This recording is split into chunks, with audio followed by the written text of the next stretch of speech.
Wakwaba and Foumbra GCN page so. Mesro, subscribe to my channel. Found some ya bell on so, be a notification. And some echo so may be open your beauty, and I still be your share a GCN page. Meeting Eddie Adjoa searching. Nipaya Okase, a Professor Ransford, Jampo, and now Okase. Now, Professor Nisema, okay, and it's a gun for your casa. The talking is too much. Your casa and so your action, ya adding to Ghana for your casa. Now, Camilla says, see you, your pese train, His Excellency, and now the Akufo Addo, excellent chain. Now you will be president, Nebu or minor. Adding to, and I just send the Ghana for another, as a Okobeku, another, as a Okonifa, Nanako Wendy, Nanako Wechi, more man Papana confused, adding to Ghana for Mokasasa. Now, Professor HSA. The only person our mandate to rule this nation His Excellency Nana Akufo Addo, because ono in 2016 Okojina CPSO campaign say Ghana for Entwabemano. It is a way a citizen. Na say o person another left and right center o person pushing ko baby and ka wonso okoye campaign contested say o person your president and guys all your president. So far as I went to me uncontested as president.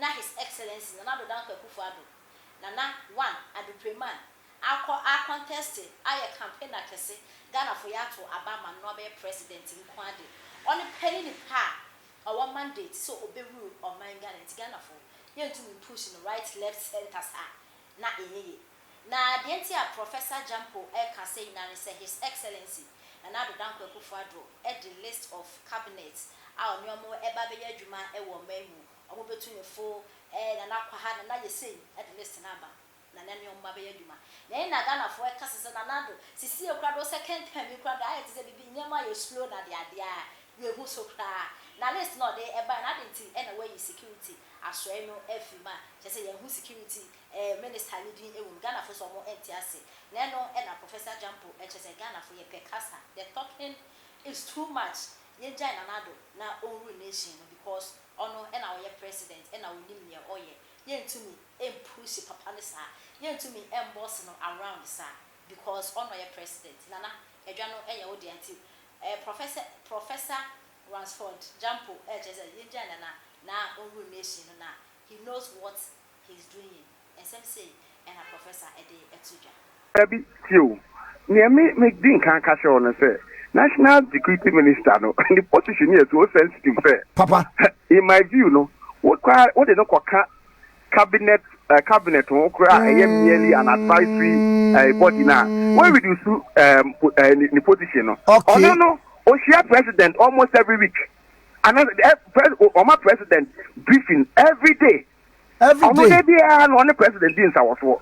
And you know. What there be any cabinet meeting? It wouldn't know a cabinet who say, oh yeah, there be.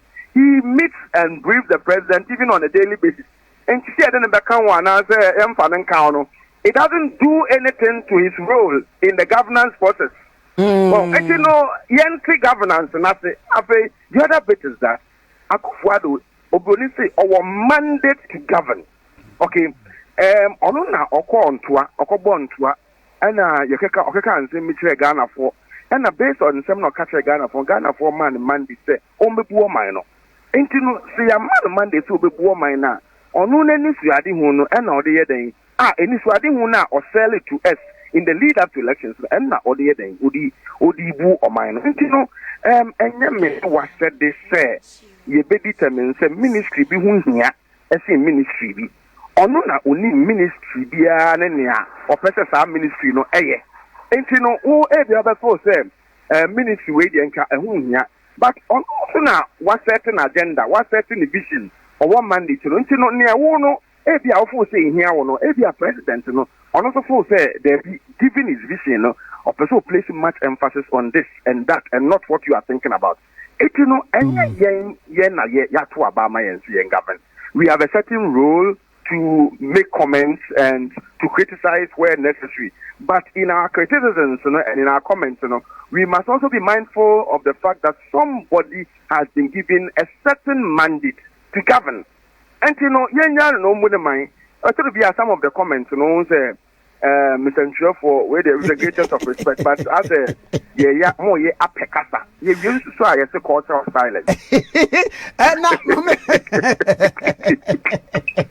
Prophet, my found new say president Yaman mandate now say what face the country for woman that's so crowd court to 2 minutes one bed demonstration near the idea say BB and Koso 6 month mandate. I the mama penino say wo take stocker ube hu say eden o man ekọ nanim ye ba ye chi ana say niema egugu akwam anu de no kwere nyame enim ni ase aban the second term wa enya adodo ye hwe senia ahonkeka na ewom bra ye to abama no first term na omu ye niema to the point that within the first 100 days they could even report something. Well, now to say, as a bino is not even fully formed within the first 6 months, which is a bit worrying.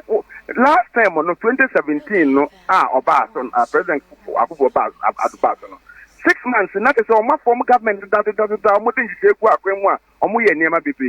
now, up till now, we are still thinking about forming government.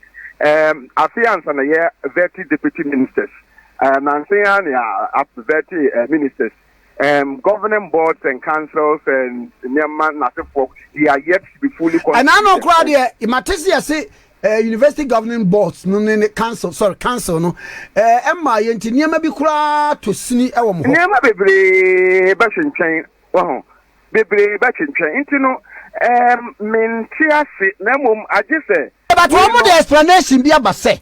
Say aban sa aban sa na aban edi the first and work on the second term no. No say it said the new government yaba.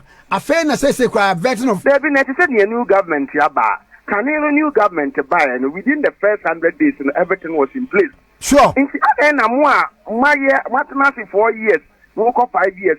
Now you say mo santia so no. What explanation be na betumi di ama say afen yama ayenya. I think as I said, there should be further and better particulars in terms of explanation. Because honestly, me said that any up to now, and Niema Ayanya Asano, and only in China, it's slow.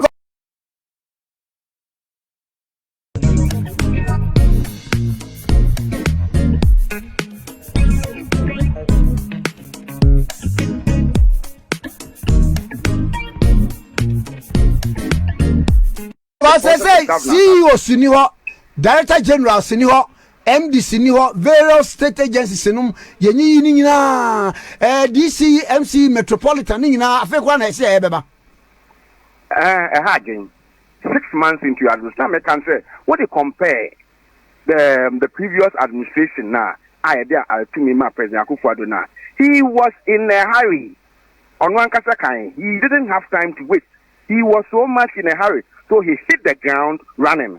But he said, Nema, I say, stand still. And me name say different strategy beer and I said, but I want in temper not up say or the shots, you know.